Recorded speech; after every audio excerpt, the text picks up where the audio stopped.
Israel আর ফিলিস্তিন বাহ্যিক ভাবে শক্তিশালী কে? বলেন না, বাহ্যিক ভাবে শক্তিশালী কে? দুর্বল কে? যুবক ভাইরা এই কথাটা একটু নোট রাখবেন, তাহলে অনেক কিছুর উত্তর আপনারা এখানে পেয়ে যাবেন। ক্ষমতাগতভাবে পাওয়ারফুল ইসরায়েল, ক্ষমতাগতভাবে দুর্বল ফিলিস্তিন।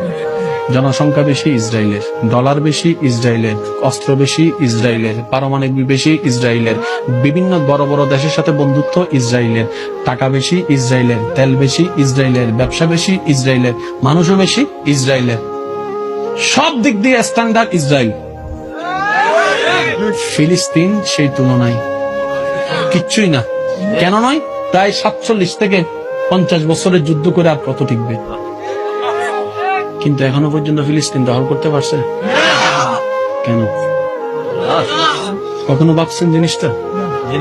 1000 জন মানুষ যদি 10 জনকে যদি সাবাই ধরে, জায়গা তেমনি শেষ। কিন্তু তারা এমন প্রত্যেক বছর